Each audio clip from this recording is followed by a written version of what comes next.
MLA Gopireddy శ్రీనివాసరెడ్డిని గెలిపించాలని రొంపిచెర్ల మండలం అన్నవరం గ్రామంలో వైఎస్ఆర్ కాంగ్రెస్ పార్టీ ఆధ్వర్యంలో ప్రచారం నిర్వహించారు. ఈ కార్యక్రమానికి ముఖ్య అతిథిగా నరసరావుపేట శాసనసభ్యులు డాక్టర్ గోపిరెడ్డి శ్రీనివాసరెడ్డి మరియు వైఎస్ఆర్ కాంగ్రెస్ పార్టీ నాయకులు కార్యకర్తలు పాల్గొన్నారు.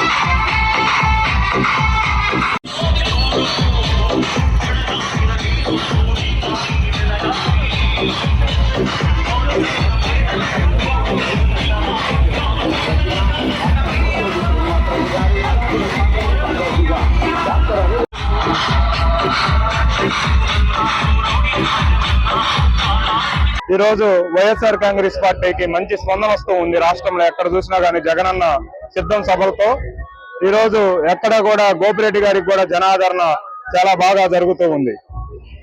నర్సరావుపేట పార్లమెంట్ కాన్స్టిట్యున్సీలో 5 సీట్లకు పైగా వైఎస్ఆర్సీపీ జెండా ఎగరైపోతున్నాం. నర్సరావుపేట ఎంపీ అనిల్ అన్నను కూడా 60,000 మెజార్టీతో గెలిపించబోతున్నాం. ఎక్కడా కూడా రాష్ట్రంలో అవినీతి అంటూ లేని పరిపాలన అందించిన మన సీఎం జగన్మోహన్ రెడ్డి గారు. వైఎస్ఆర్సీపీ మేనిఫెస్టో చాలా స్పందన వస్తూ ఉంది. చాలా బాగుంది ప్రజల్లో. ఎక్కడా కూడా చెప్పిని మాత్రమే నేను చేస్తానని చెప్పిన వ్యక్తి సీఎం జగన్మోహన్ రెడ్డి గారు. చేయని నేను చెప్పలేను, సాధ్యంగాని మేము అమలు చేయలేము అని చెప్పి ఇప్పుడు మనం ఇస్తామన్న ఏదైతే మేనిఫెస్టోలో ఇచ్చామో అంతకు మెరుగ్గా ఇంకా కూడా చేసి చూపిస్తామని చెప్పి కూడా సీఎం జగన్మోహన్ రెడ్డి గారు చెప్పారు. టీడీపీ గురించి కొత్తగా మనం చెప్పేది ఏముందన్న 2014లో చూసాము. అతను చెప్పిన మాయ మాటలు రైతు రుణమాఫీ అన్నాడు, డోక్రా రుణాల మాఫీ అన్నాడు, నిరుద్యోగ వృత్తి 2000 ఇస్తాను ప్రతి ఒక్క ఎంప్లాయీ కురవాళ్ళకు కూడా అని చెప్పాడు. మాకు జగన్ అన్ని వేల మంచి చేశాడు. మాకు ఆటో దూకుంటా ఆటో అది 10,000 ఇచ్చాడు. మా ఆటోకి వచ్చేసి 18,500 పడుతున్నది. నా పిల్లకి మా బడి పోయినప్పుడు కన్నకాసులో అమ్మఒడి వచ్చేసింది, ఇంటర్ అమ్మఒడి వచ్చేసింది. అమ్మాయి పెళ్లి చేశాను. పెళ్లి చేస్తే 1,00,000 రూపాయలు వచ్చినాయి అమ్మాయికి. ఏంటంటే చంద్రబాబు అంటే నమ్మకం లేనిది, జగన్ నమ్మకం. మా నమ్మకం జగన్ ఎందుకంటే మేము చేస్తాడు కాబట్టి. మేము ఎక్కడ కూడా బయట తెచ్చుకున్నది జగన్. చంద్రబాబు అంటే మేము ఎక్కడ ఉండాలో అర్థం కాదు. మాకు కనీసం నేను డిగ్రీ ఉన్నా ఆడున్నా కొన్ని ఇప్పుడు అయితే డిగ్రీ క్వాలిఫికేషన్.